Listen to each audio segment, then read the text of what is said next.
ಸಂದರ್ಭದಲ್ಲಿ ಜೀವನ ಮಾಡೋದೇ ಒಂಥರ ಕಷ್ಟ ಆಗಿತ್ತು, ಸಂಸಾರ ನಡೆಸೋದು ಒಂದು ಕಷ್ಟ ಆಗಿತ್ತು. ಅದೇ ಸಂದರ್ಭದಲ್ಲಿ ಚುನಾವಣೆ ಒಂದು ಘೋಷಣೆ ಆಯಿತು. ಆ ಚುನಾವಣೆ ಮುಂಚೆನೇ ನಮ್ಮ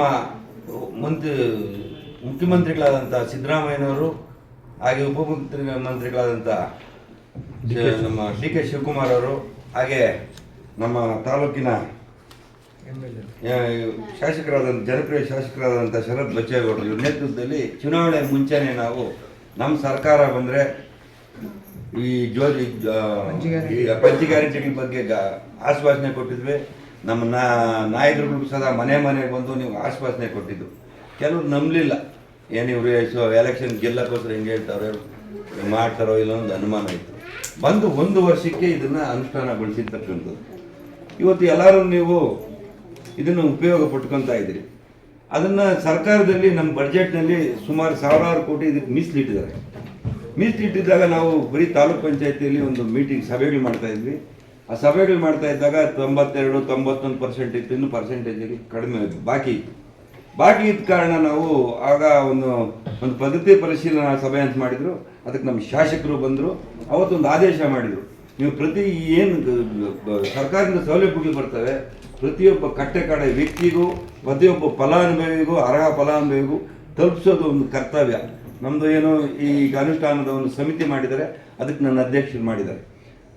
ಅದನ್ನು ನಿಮ್ಗೆ ಏನು ಸರ್ಕಾರದಿಂದ ಬಂದು ತಲುಪಿಸ್ಬೇಕನ್ನೋ ಉದ್ದೇಶದಿಂದ ನಾವು ಜನಗಳ ಬಳಿಗೆ ಹೋಗ್ಬೇಕನ್ನೋ ಉದ್ದೇಶದಿಂದ ಪ್ರತಿ ಪಂಚಾಯತಿಗೂ ಹೋಗಿ ನಾವು ಕುಂದುಕೊರ್ತೀವಿ ಅಂತ ತಿಳ್ಕೊಂಡು ಯಾರ್ಯಾರಿಗೆ ಏನೇನು ಪ್ರಾಬ್ಲಮ್ ಇದೆ ಅದನ್ನು ಸಾಲ್ವ್ ಮಾಡಬೇಕು ಅಧಿಕಾರಿಗಳ ಜೊತೆಲಿ ಬಂದಿದ್ದೀವಿ ನಾವು ಆ ಡಿಪಾರ್ಟ್ಮೆಂಟ್. ಇವತ್ತು ಗೃಹಜ್ಯೋತಿ ನಮ್ಮ ಬೆಸ್ಕಾಂ ಅವ್ರು ಬರಬೇಕಾಯಿತು, ಕಾರಣಾಂತರಗಳಿಂದ ಬಂದಿಲ್ಲ.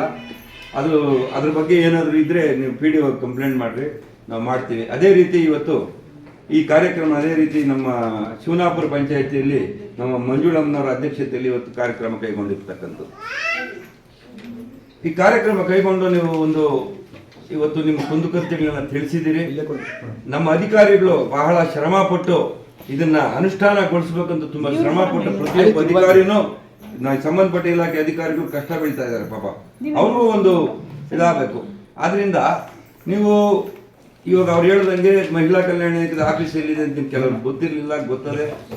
ಈಗ ಹೇಳಿದ್ದಾರೆ ಅಲ್ಲಿಗೆ ಹೋಗ್ರಿ, ಆಹಾರ ಇಲಾಖೆದ ಆಫೀಸ್ ಹೇಳಿದ್ದಾರೆ ಅಲ್ಲಿಗೂ ಹೋಗ್ರಿ, ಆದಷ್ಟು ಕೆಲಸ ಮಾಡಿಕೊಡ್ತಾರೆ ನಿಮಗೆ. ಆಗದೆ ಇದ್ದಂತ ನೀವು ಹೋಗಕ್ಕೆ ಆಗಲ್ಲ ಅನ್ನೋರು ಇದ್ದರೆ ನೀವು ಪಂಚಾಯತಿಯಲ್ಲಿ ಒಂದು ಕಂಪ್ಲೇಂಟ್ ಮಾಡ್ಬೋದು. ನೀವು ಏನಿದೆ ನಿಮಗೆ ಕಷ್ಟ ಇದೆ ಅದನ್ನ ಕಂಪ್ಲೇಂಟ್ ಮಾಡಿದಾಗ ಅದು ನಮ್ಮ UO ಆಫೀಸ್ ಬರ್ತದೆ, UO ಆಫೀಸ್ ಮುಖಾಂತರ ನಮಗೆ ಬರ್ತದೆ.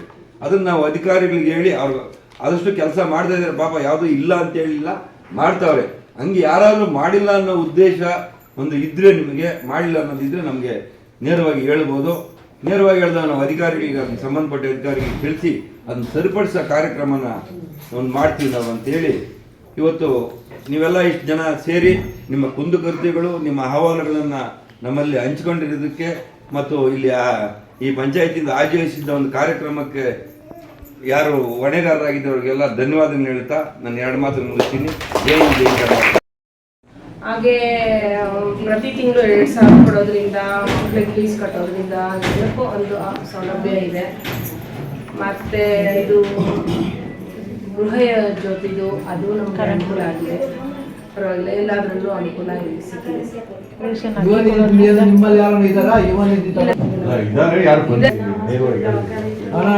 ಹೋಗಿ ಬರ್ಬೇಕಾದ್ರೆ ಹಣ ಕೊಡ್ತಾ ಇರ್ತಿತ್ತು, ಹೋಗಿ ಬರೋದಕ್ಕೆ ಒಳ್ಳೆ ವ್ಯವಸ್ಥೆ ಮಾಡಿದ್ದಾರೆ. 2,000 ರೂಪಾಯಿ ಕೊಟ್ಟಿರೋದು ಮುದುಕರು ಇರ್ತಾರೆ, ಅವ್ರಿಗೆ ಮೆಡಿಸನ್ ತಗೋಬೇಕಾದ್ರೆ ಅವ್ರು ತುಂಬಾ ಹೆಲ್ಪ್ಲೆಸ್ ಆಗ್ತಾರೆ. ಇರೋದ್ರಿಂದ ತಾಯಿ ತಂದೆನ ನೋಡ್ಕೊಳ್ದೆ ಇರೋಂಥ ತುಂಬ ಜನ ಇದ್ದಾರೆ ಸರ್. ಅಂಥವ್ರಿಗಂತೂ ತುಂಬಾ ಅನುಕೂಲ ಪಡೆದು ಅವ್ರಿಗೆ ಆಶೀರ್ವಾದ ಮಾಡೋಷ್ಟರ ಆಗಿದೆ. ಮತ್ತು ಅದರಿಂದ ಅವ್ರು ಎಲ್ಲಾದರೂ ಹೊರಗಡೆ ಹೋಗಬೇಕು ಅಂದರೆ ಕರ್ಕೊಂಡೋಗೋರಿರಲ್ಲ, ಬಸ್ಗೆ ದುಡ್ಡು ಇರಲ್ಲ ಅವ್ರ ಹತ್ರ, ಅಂಥವ್ರಿಗೆ ತುಂಬಾ ಅನುಕೂಲ ಆಗಿದೆ. ಮತ್ತು ಅದೇ ರೀತಿ ಅವ್ರಿಗೆ ಅಕ್ಕಿನೂ ಸಿಗ್ತಾ ಇದೆ ಸರ್. ಅಕ್ಕಿ ಸಿಗೋದ್ರಿಂದ ಏನೋ ಒಂದು ಗೊಜ್ಜೋಗಿ ಏನೋ ಒಂದು ಮಾಡಿಕೊಂಡು ತಿನ್ಕೊಳ್ಳೋಕ್ಕೆ ಅಂತ ತುಂಬಾ ಅನುಕೂಲ ಆಗಿದೆ ಸರ್. ಆದ್ದರಿಂದ ಈ ಸರ್ಕಾರಕ್ಕೆ ನನ್ನ ಧನ್ಯವಾದಗಳು. ತಿಂಗಳಿಗೆ 500 ರೂಪಾಯಿ 600 ರೂಪಾಯಿ ಬಿಲ್ ಕಟ್ಕೊಂಡಿಲ್ಲ, ಜಾಸ್ತಿ. ಮತ್ತೆ ಈ ಒಂದು ಶಿವರಾಪುರ ಗ್ರಾಮ ಪಂಚಾಯತಿಯಲ್ಲಿ ಒಟ್ಟು 11 ಜನ ಫಲಾನುಭವಿಗಳು ಯುವ ನಿಧಿ ಯೋಜನೆಯನ್ನ ಪಡ್ಕೊಂತಾ ಇದ್ದಾರೆ. ಇದು ಒಟ್ಟಾರೆಯಾಗಿ ಯಾರು ಯುವ ನಿಧಿ ಯೋಜನೆ ಫಲಾನುಭವಿ ಪಡ್ಕೊಂತಾ ಇದ್ದಾರೆ ಅವರು ಎಲ್ಲ ಯಾವುದೋ ನಾವು ಆಫ್ಲೈನ್ ಅರ್ಜಿ ಇಲ್ಲ, ಎಲ್ಲ ಆನ್ಲೈನ್ ಅರ್ಜಿ ಇದೆ. ಆ ಆನ್ಲೈನ್ ಅರ್ಜಿ ಹಾಕಿ ನೀವು 180 ದಿನಗಳಾಗಿರ್ಬೇಕು, 2023 ತೇರ್ಗಡೆ ಆಗಿರ್ಬೇಕು, 180 ದಿನಗಳು ಮನೇಲಿ ಇರಬೇಕು ಅಂತ ಅಭ್ಯರ್ಥಿಗಳು ಈ ಒಂದು ಯೋಜನೆಯಲ್ಲಿ ಪ್ರಯೋಜನ ಪಡೆಯೋದಕ್ಕೆ ಅರ್ಹರಾಗಿರ್ತಾರೆ. ಯಾರು ಇವರು ಪ್ರಯೋಜನ ಪಡ್ತಾ ಇರ್ತಾರ ಅಂತವರು ಪ್ರತಿ ತಿಂಗಳು ಸೆಲ್ಫ್ ಡಿಕ್ಲರೇಷನ್ ಹಾಕ್ಬೇಕು. ಏನು, ನಾವು ಯಾವುದೇ ರೀತಿ ಹೈಯರ್ ಎಜುಕೇಶನ್ ಹೋಗ್ತಾ ಇಲ್ಲ, ಯಾವುದೇ ರೀತಿ ಉದ್ಯೋಗ ಮಾಡ್ತಾ ಇಲ್ಲ, ಮತ್ತೆ ನಾವು ಸ್ವಯಂ ಉದ್ಯೋಗ ಮಾಡ್ತಾ ಇಲ್ಲ, ಈ 3 ಘೋಷಣೆ ಇರುತ್ತೆ. ಈ 3 ಘೋಷಣೆ ಹಾಕಿರ್ತಕ್ಕಂಥ ಅಭ್ಯರ್ಥಿಗಳು ಮಾತ್ರ ನಾವು ನಿರುದ್ಯೋಗ ಭತ್ಯೆ ನೀಡ್ತೇವೆ.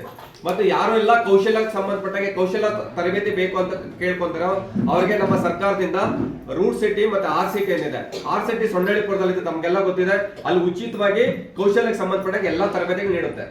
ಮತ್ತೆ ರಾಮ್ಕಾ ಫೌಂಡೇಶನ್ ಅಂತ ಒಂದಿದೆ, GF ಕಂಡಾಸ್ಪತ್ರೆ ಆಪೋಸಿಟ್ ಒಂದು ಪ್ರೈವೇಟ್ ಇನ್ಸ್ಟಿಟ್ಯೂಷನ್ಸ್ ಇದೆ, ಅದು CSR ಅನುದಾನದಲ್ಲಿ ನಿಮಗೆ ಉಚಿತವಾಗಿ ನೀಡ್ತಾ ಇದೆ. ಮತ್ತೆ ನಮ್ಮ ಎಲ್ಲಾ ಪ್ರತಿ ತಾಲೂಕುಗಳಲ್ಲಿ ITI ಕಾಲೇಜ್ ಮತ್ತೆ GTDCL ಸಹ ಒಟ್ಟು 18 ಜಾಬ್ ರೋಲ್ ಅಲ್ಲಿ ನಾವು ಉಚಿತವಾಗಿ ತರಬೇತಿ ನೀಡ್ತಾ ಇದ್ದೇವೆ. ಯಾರಿಗಾದ್ರೂ ಕೆಲಸ ಬೇಕು ಅಂತಂದಾಗ ನಮ್ಮ ಕರ್ನಾಟಕ ಸರ್ಕಾರದ ಅಧಿಕೃತ ವೆಬ್ಸೈಟ್ ಇದೆ, ಕೌಶಲ್ಯ ಕರ್ನಾಟಕ ಅಂತ. ಆ ಕೌಶಲ್ಯ ಕರ್ನಾಟಕದಲ್ಲಿ ನೀವು ಎನ್ರೋಲ್ ಆಯ್ತು ಅಂತಂದಾಗ ನಮ್ಮ ಯುವ ನಿಧಿ ಫಲಾನುಭವಿಗಳು ಇರ್ಬೋದು, ಅಥವಾ ನೀವು ಯಾರೇ ಉದ್ಯೋಗ ಇಲ್ತಕ್ಕಂಥ ಅಭ್ಯರ್ಥಿಗಳು, ಯುವಕ ಯುವತಿಯರು 18 ವರ್ಷದಿಂದ 45 ವರ್ಷದೊಳಗೆ ಯಾರಿಗೆಲ್ಲ ಆಗಿರ್ತಾರೋ ಅವ್ರ ಕೌಶಲ್ಯ ತುಂಬಾ ಸಿಂಪಲ್ ಇದೆ, ಕೌಶಲ್ಯ ಕರ್ನಾಟಕದ ವೆಬ್ಸೈಟ್ ಇದೆ, ಅದ್ರಲ್ಲಿ ರಿಜಿಸ್ಟರ್ ಆದ್ರೆ ಯಾರಿಗೆಲ್ಲ ಕೆಲಸ ಬೇಕೋ ಅವ್ರಿಗೆ ನಮ್ಮ ಸರ್ಕಾರದ ಕಡೆಯಿಂದಲೇ ಅವ್ರಿಗೆ ಫಾಲೋ ಅಪ್ ಮಾಡ್ತಾರೆ. ಒಂದು ಮೇಲ್ಸ್ ಬರುತ್ತೆ ಮತ್ತೆ ವಾಟ್ಸ್ಆಪ್ ಗ್ರೂಪ್ಸ್ ಇರುತ್ತೆ, ಅವ್ರಿಗೆ ಫಾಲೋ ಅಪ್ ಆಗುತ್ತೆ. ಈ ಒಂದು ಯೋಜನೆನ ಎಲ್ಲರೂ ಪ್ರಯೋಜನ ಪಡ್ಕೊಳ್ಳಿ ಅಂತ ನಾನು ಹೇಳ್ತಾ ನಾನೊಂದು 2 ಮಾತನ್ನು ಮುಗಿಸ್ತೇನೆ.